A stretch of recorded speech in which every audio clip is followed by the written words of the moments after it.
Okay, we're looking at direct and inverse proportion. So we'll first look at what is proportion, what do we mean by it, what's the point of it. We'll do some kind of subtopics, and then we'll finish off with some exam style questions. So using proportion, why do we care about proportion? What's the point of learning about proportion? So this is very good if we're talking about maybe scale factors. We may be given some information and we need to kind of glean some extra information from what we've got already. Let's do an example, right? So let's say our friend gets back. There's a mango salesman on the beach, right? We're sat on the beach, and all the way down the other end, there's a guy selling mangoes. Our friend gets back from the mango stall, and he says he spent £7.50 on mangoes, and the guy gave him 6 mangoes. Well, let's say we've got say £13, and we need to buy 11 mangoes. So is £13 gonna get us 11 mangoes? Is that going to be enough to buy 11 mangoes? Well, we can use proportionality to work this out, right? This is our problem. We don't want to waste a whole 40-minute round trip walking down to the other end of the beach and back again if we can't afford the mangoes that we need. So we can use this bit of maths to save us a bit of hassle if we can't afford it. So let's jump in, right? Let's say if 6 mangoes is £7.50. Well, to get 1 mango, we can scale this down by just dividing it by 6, right? We get from 6 mangoes to 1 mango. And what we do to the right hand side, we have to do is the left hand side. We divide that by 6 as well. So 750 divided by 6, that's going to give us 6 into 750. It goes 1 remainder 1.5, which is a quarter of 6. So it's going to be 1 and a quarter. So it's going to be £1.25. That's the cost of 1 mango. We can now scale up, right? We can go from 1 mango up to 11 mangoes. So we can times by 11, and if we do the same to that side, we'll have to times that by 11 as well. 125 times 11 is going to give us £12.50 plus 125. That's going to give us £13.75. That's how much it would cost for 11 mangoes. And so we can save ourselves a little bit of hassle, because we know we're going to be 75p short if we traipse all the way down the beach and we can't afford the mangoes at the other end. And so we can use proportionality to save ourselves all that time and instead go to the ATM before getting our mangoes. Right, let's look at some length, area, and volume stuff. So again, if we're talking about proportion, this is very applicable here. So if we've got a kind of scale factor between our two shapes, right? Let's say we've got 2 containers, and one container is maybe 1 by 1 by 1 meter, and the other container is 5 by 5 by 5 meters. Well, we can use our knowledge of proportionality to instantly work out how much more liquid we need to fill that big container. And in the simplest form, if we just look at or let's look at 3 lines, right? This is maybe a 1 meter line, a 2 meter line, and a 3 meter line. Well, the scale factors between these lines is, we're timesing by 2 here, and we're timesing by 3 here. Very, very, very simple. Well, let's look at how this scale factor, this linear scale factor, then affects the area, right? If we now imagine we've got an area, it's going to be the base of our box, and we're looking at how the area is going to be affected by this scaling up. Well, the area of our first box is just going to be 1 meter squared, right? It's just 1 times 1, so it's 1 squared. The second box is going to be 2 by 2, so it's going to be 2 times 2, or 2 squared. And the area of the third box is going to be 3 by 3, right? It's going to be 3 times 3, or we can just leave that as 3 squared. And if we look at the cubes next, if we look at how the cubes are affected by this scale factor, well, the first cube is going to be a 1 by 1 by 1. So that's going to have just a volume of 1 cubed, or just 1. Our 2 by 2 by 2 cube is going to have a volume of 2 times 2 times 2, right? It's going to be length times depth times height, or in other words, it's going to be 2 cubed. And our 3 by 3 by 3 cube is going to have a volume of 3 times 3 times 3, right? It's a 3 by 3 by 3 cube. So we just times the length by the depth by the height, and we get our volume. So it's 3 times 3 times 3, which I'll write as 3 cubed. What we can see happening here, hopefully this is going to make sense in a second, is our linear scale factor, is 2 and 3, right, in these two cases. Our area scale factor is 2 squared and 3 squared. Our volume scale factor is 2 cubed and 3 cubed.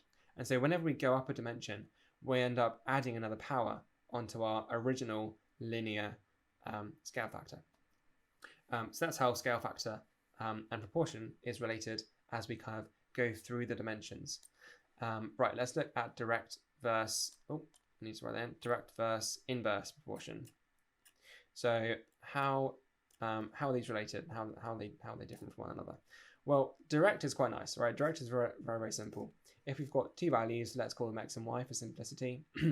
If they're directly proportional, it just looks like that, or it can look like that. Anything we want, really. It goes through 0, and if we double x, we double y, right? If we pick this, if x is say 3 here, if we double x to give us 6, then the y values will also double. And same with this one. If we pick a random point there and we double it to get to that point there, again, y will double. Y will go from that value there up to that value there. So all this is saying is, right, this is relatively simple, right? That we've got a straight line. Our standard straight line equation, probably from year 9, is just y equals mx plus c. If you've got y equals mx plus c, well, c is the y-intercept. C is going to be 0 in this case. All of our direct proportional graphs have the line going through 0. And so we're left with just y equals mx. And that is really our equation for direct proportionality, right? We normally replace m with k, just some other random letter, doesn't really mean anything. But that's what we use for, if we say y is directly proportional to x, we can say this is our equation between y and x. And that k is just going to represent the gradient of that graph. Inverse proportionality is slightly different. Inverse proportionality says if we double x, y is actually going to halve. And if we triple x, y is going to third. So, if we start off with a very simple example, let's start off with just a random point. Let's say we've got x is 1, y is 1. Well, if we double x, if x becomes 2, y is going to halve. Y is going to go down to a half. And if we quadruple x, if you go from 1 up to 4, well, y is going to become a quarter.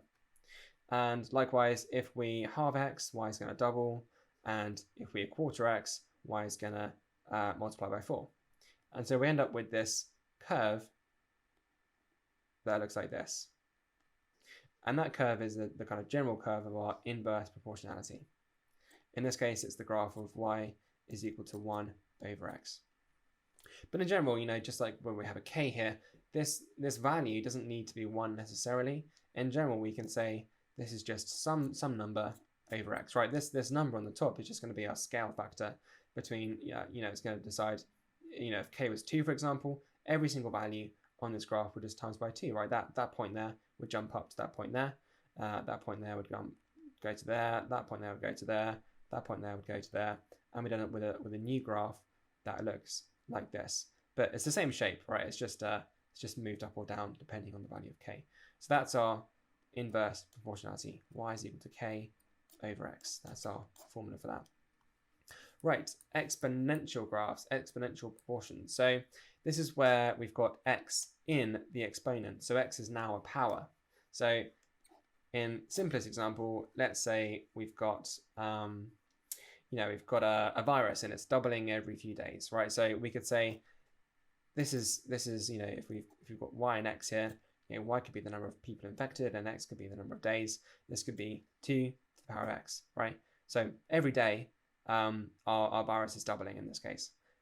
So at the very start, anything to the 0 is just going to be 1. So we start off at 1. After 1 day, we've got 2 to the power of 1, so that's 2. After 2 days, it's 2 to the power of 2, which is 2 squared, which is 4. After 3 days, we've got 2 to the power of 3, so it's 2 cubed, which is 8. And you can see we've already kind of almost jumped off of the